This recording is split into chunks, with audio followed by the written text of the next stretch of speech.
lo que he hecho es una suerte de popurrí, o sea, he hecho una síntesis de los últimos estudios que hemos hecho en apoyo de consultoría sobre algunos sectores que tienen con exportaciones. Y puede ver acá, bueno, algunos casos, el caso de textil confecciones, que justamente me comentó Carlos Alberto del Insider, dinámicas distintas en los casos. Uno es textil confecciones que tuvo un pico, luego ha ido cayendo en los últimos años, pero me parece interesante mirar. El caso del cultivo de exportación, como vieron en el video, es un sector que se está yendo para arriba, pero todavía hay un cierto potencial. Comentaremos sobre la ley. El caso forestal atún, son dos sectores extractivos también, pero que quizás han sido un poco descuidados y tienen un potencial enorme para poder cubrir. Y finalmente, el caso de la minería, que es nuestro típico gran sector de exportaciones, pero que sin embargo todavía realmente ahí tiene un espacio para mejores áreas. Finalmente, va a ser una presentación muy apretada, pero y rápida, se me va a disculpar por eso. Y simplemente para recordar la importancia de las exportaciones, este es un grafiquito inspirado del profesor Hausmann, de Harvard, que ha venido varias veces al Perú, con este mensaje de la importancia de la diversificación, usted es ministro Gessi también con nosotros. Básicamente este grafiquito, el tamaño de las pelotas indica la importancia en términos de exportaciones per cápita en los países. El eje, digamos, el eje vertical son el porcentaje de las exportaciones respecto al PBI, y el eje horizontal es este índice de complejidad económica. Y Perú está un poco chiquito, tantita rosadita a la izquierda, más o menos en 18% participación en PBI y con pocas exportaciones per cápita.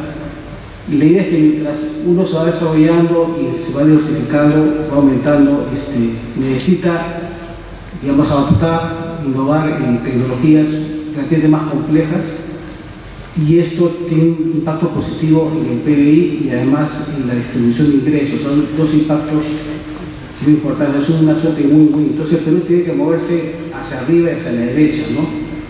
Y esto creo que es un poco el mensaje, resumen de esta literatura de economía. Bien, entonces entrando a la textil y confecciones, pueden ver aquí hacia la derecha cómo las exportaciones llegaron a un pico en el 2012, luego han tenido una evolución hacia abajo, pero ya claramente picó. En los últimos años creo que han levantó un poco las exportaciones, pero sin embargo no están dentro de las mejores situaciones. Y acá con este gráfico quería resaltar la importancia del sector confecciones, textil y fibra en el país, ¿no? El efecto de arrastre tremendo que tiene, acá graficando la cadena de algodón y la cadena de alpaca, ¿no? Hay muchísima gente involucrada en las dos cadenas. Tenemos algodón, si bien ha caído en las últimas décadas por una serie de razones, sigue siendo bastante relevante para la competitividad de la industria. La cadena de alpaca, ni hablar, ¿no? El efecto de empleo en la sierra es bastante alto. Entonces aquí el dato que hemos estimado como 400.000 empleos en estas tres cadenas, también las sintéticas y artificiales. Hay un alto nivel de informalidad, sobre todo en la parte de campo, digamos, y ganadería, y en la parte final de confecciones en la cadena. Bien, entonces el problema aquí central de la industria textil son los costos laborales. Tenemos en el panel izquierdo, pueden ver costo por hora por trabajador, que Perú es el más alto. Incluso si corregimos por productividad, que es el panel a la derecha, seguimos siendo un país relativamente caro desde el punto de vista de costo laboral, que es un costo muy importante en la cadena de textil, ¿no? Y aquí, en este gráfico, pueden ver el polito de la derecha, que se hace el resumen. Tenemos un país posicionado como de bajo costo, que es India, que está a menos de $2 el costo de un polo. Italia, que se ha posicionado como de alto valor en diseño, en moda, etc. Entonces ellos pueden cobrar más, están casi en $6. Nosotros estamos en el medio. Quizás en algún momento quisimos ser low cost, pero es muy difícil, prácticamente imposible. En realidad debemos movernos más hacia un esquema de posicionamiento, hacia el diseño y marca con mayor valor agregado. Y acá lo que hicimos fue identificar cuáles son las restricciones y limitaciones en la cadena de valor, en este caso de algodón, tanto limitantes, digamos, estructurales, el tema de los sobrecostos que hay, sobrecostos laborales y administrativos, y el tema de competencia desleal, que también son relativamente fuertes en este sector. Y acá desagregamos entre industria mirando el mercado interno y la que está mirando las exportaciones. En el caso de exportaciones, en ese momento, estamos hablando de 2016, el factor fuerte fue la caída de la demanda regional y todavía existe la limitación del Jump Forward, que otros países sí pueden acumular, digamos, orígenes y exportar a los grandes mercados como Estados Unidos, pero tenía ese limitante. Y lo más fuerte que encontramos también fue sobre costos, sobre todo esta serie de regulaciones que surgieron en los últimos años, que ha implicado un cambio. Cada vez son industrias que $1 más o $1 menos en costo te afecta muchísimo a tu competitividad en el exterior. O sea, sí es relevante. Uno dice, son pocos centavos, para al fin del camino hace la diferencia entre lograr un encargo o no. Y competencia desleal, bueno, en otros países, sobre todo asiáticos, de bajo costo, realmente la mano de obra no cumple con ningún estándar laboral, entonces es muy difícil competir contra países que realmente tienen pocos estándares.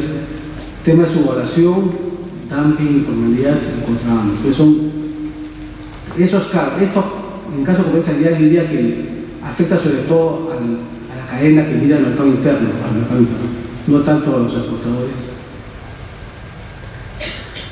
Pero por otro lado hay una serie de oportunidades interesantes que veíamos en el caso de textil. Uno es el costo de energía, que ha salido bajísimo, entonces eso ayuda mucho a la industria. La materia prima, el algodón, es bastante bien reconocida, o sea, no solamente un tema de propaganda, sino realmente tiene técnicamente características muy buenas y apreciadas por el mercado. Mano de obra calificada, empresas privadas golpeadas, pero con capacidad de inversión y acceso a financiamiento y conveniencia adecuada. Entonces tenemos un buen sector empresarial, acceso a mercados. Bueno, acá se hizo un gran trabajo para desgravar y acceder a Estados Unidos y a la Unión Europea. El TPP, bueno, como la versión ahora que está terminando, compras públicas americanas y el precio interno al algodón y la fibra alpaca son precios competitivos a nivel internacional. En fin. Y quizás en el décimo, pusimos de demanda interna dinámica, si uno ve, compara el gasto familiar en confecciones, en el Perú es súper bajo. O sea, creo que la brecha son 2-3 veces menos de la media internacional. O sea, el mercado interno tendría, en teoría, un potencial enorme de crecimiento también. Y el mercado internacional también tiene una tasa de crecimiento como del 5% al año. O sea, no es un mercado que ya dejó de crecer y que seguir, sino todavía hay un espacio para mejorar. Entonces acá no voy a entrar en detalle, pero simplemente les quería mostrar como 8 problemas, cuál es la falla de mercado que implica una propuesta política y a quién le corresponde, ¿no? Entonces, en la última columna pueden ver ahí, digamos, chamba para el sector público, pero también para el sector privado. En el caso del sector privado, que son las últimas, pueden ver que la lenta adecuación con tendencias a la moda mundial es un tema básicamente del sector privado. La adopción de nuevas tecnologías y asociarse para formar economía de clase también es una intervención pública privada. En fin, entonces, costos regulatorios, cae más sector público. Entonces hay una agenda digamos, sectoral muy específica que había que impulsar. Y acá simplemente pantallazos, reducción de costos regulatorios. Acá hicimos una encuesta a los industriales de la cadena y vimos cuánto tiempo gastan en subcontratar abogados o subcontratar economistas como nosotros, o en las horas sombra de los gerentes. Vemos todas las horas que se dedican a temas regulatorios, y la verdad salió bastante alto, 1% respecto a ventas y 20% respecto a utilidades en caso de una empresa mediana y grande 13%, ¿no? Y aquí cuadrito abajo a la derecha los días que destinan a temas regulatorios, ¿no? Hasta más de 2 meses al año, que es bastante alto. También puede decir, bueno, la regulación se necesita, pero también en las entrevistas muchos me decían, la verdad, muchas de estas regulaciones no tienen buen sustento. Entonces no era que se quería ahorrarse gastos por no cumplir la regulación, sino simplemente era cuestionable la racionalidad de esas regulaciones. Y acá, bueno, nuevamente, algunos detalles, acá hicimos medidas concretas con el decreto supremo 1, 2, 3 para tratar de reducir esos costos. Y acá menciono otra propuesta que conversamos, eso fue para la gente del Comité Textil de SNI, el tema de zona de cluster y economía de aglomeración, que entiendo, nuevamente se está discutiendo el tema de zona económica especial.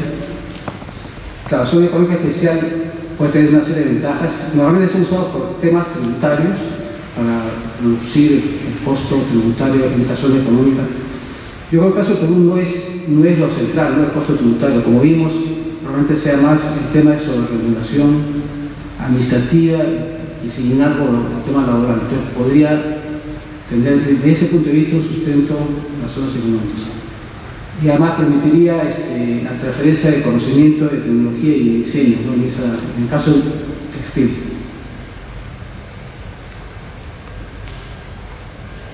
Acá un poco el paso a paso para esa implementación.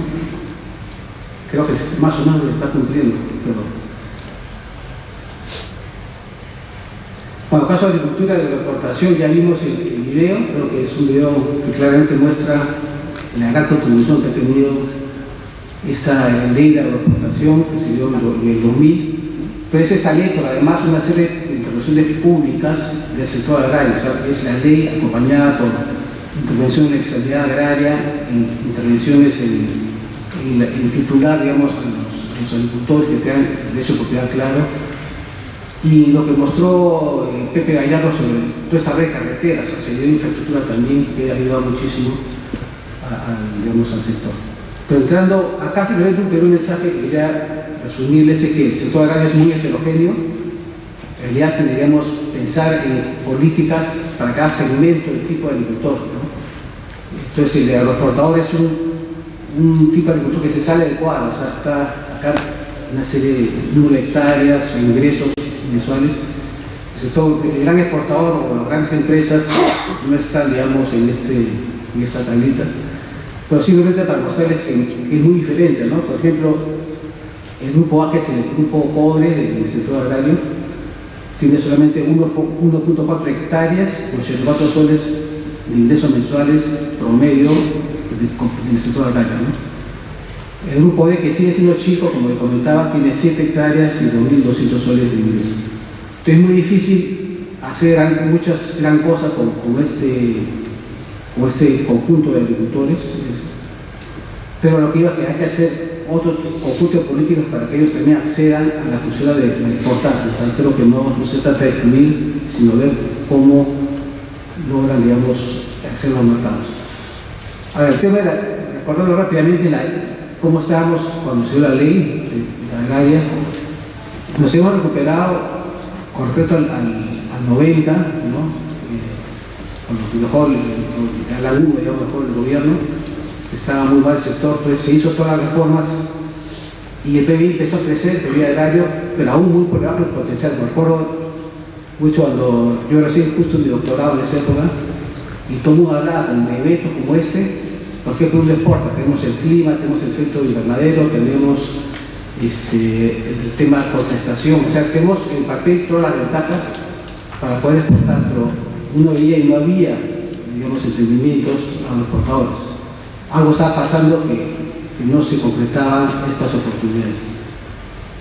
Bien, entonces balanza comercial agraria negativa, tremenda situación de pobreza entre los productores, y la prioridad laboral era 25% respecto a nuestra economía. Bueno, el objetivo de la ley, uno ve la ley, es bastante simple, porque dice declarar de interés prioritario la inversión y el desarrollo del sector agrario. O sea que es aumentar inversiones y desarrollar, ¿no? Inversión, ahí ve el impacto de lo que es inversión extranjera, porque no hay datos oficiales de inversión privada, pero claramente un impacto positivo. Y desarrollar el sector, bueno, eso vieron el video algunos indicadores que fueron presentados. A la ley, y eso quería resaltar, básicamente es muy puntual, ¿no? O sea, que una ley es corta, hace dos cosas. Uno, tiene un régimen especial de trabajadores y beneficios tributarios, que es básicamente la mitad de impuestos en la renta. Y el régimen laboral, el punto central fue que se pudiese contratar a plazo indeterminado, es decir, flexibilidad en la contratación que calza bien con el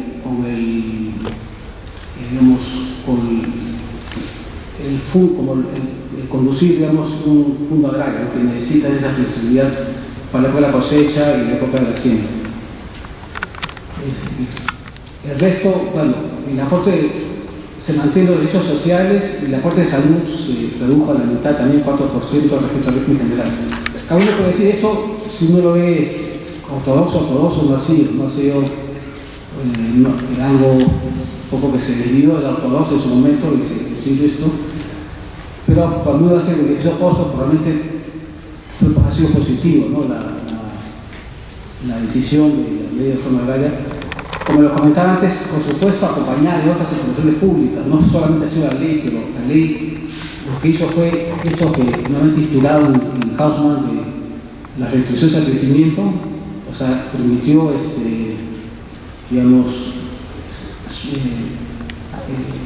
atender la baja productividad y las limitadas posibilidades de tener la ganancia, ¿no? Limitada productividad básicamente por el mercado laboral inflexible que había en la época, falta de tecnología y baja capacidad empresarial. Entonces, no se podía hacer ese salto de agroexportación por el tipo de empresarios que teníamos. Tenemos que cambiar de manera muy agresiva y atraer nuevos actores al sector, ¿no?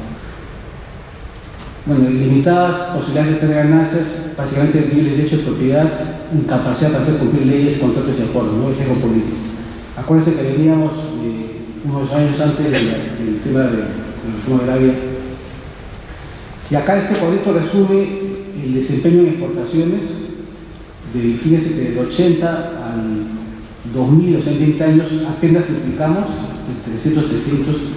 Luego cada 5 años hemos duplicado exportaciones, ¿no? Hemos pasado de 600, 1300, más de 3000 y 5000. Entonces la tasa ha sido muy, y de 2000, lo que es no tradicional, bastante dinámica las exportaciones. O sea, si lo medimos solamente por exportaciones, claramente ha sido un caso de éxito, este caso agrario. Y acá es el ingreso promedio por hectárea de los principales cultivos. En el rojito son los de agroexportación, los azules, los comillas tradicionales, o que están más en el mercado interno. Y claramente hay diferencia de 3-4 veces el ingreso promedio por hectárea en los cultivos más agroexportables respecto a los tradicionales. Aquí cómo subió la productividad laboral, esto en índices. La agricultura ha sido el que más ha subido desde el 2004 al 2017, hasta el crecimiento bastante más alta respecto al resto de la economía.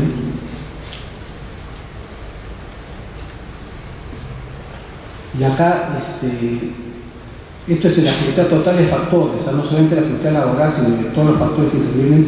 Y aquí, bueno, una agenda por plantear, o sea, si en la costa, claramente la actividad ha subido a 160, 100 reservas están por debajo, ¿no? Han bajado respecto a hace 10, 8 años. Y eso es un poco el tema que tenemos que pensar en otras políticas para incorporar a los agricultores de 100 reservas para que puedan y entonces les comentaba que para el resto de agricultores hay que pensar realmente en políticas específicas, ya no tanto como gran sector, sino viendo el segmento del mercado de los más pequeños. Y aquí lo que concluimos, para ellos hay que incidir, los más importantes es capacidad empresarial y el cambio tecnológico limitado, ¿no? Son dos, porque acá hay ideas de qué se puede hacer para que ellos también se incorporen a la dinámica exportadora. Y esta otra reflexión importante, los altos costos de transacción. El difundismo son parcelas muy chiquititas y les cuesta llegar al mercado. Ya finalmente las carreteras se están arreglando, pero hay otros elementos que inciden los costos de transacción del primer agricultor. En fin, entonces el tema agrícola, entonces pasaré a forestal atún. Caso forestal, uno tiene la imagen, creo yo, que tenemos un potencial enorme, ¿no? Solamente visitar la selva. La área forestal es 106 millones, 82% del territorio.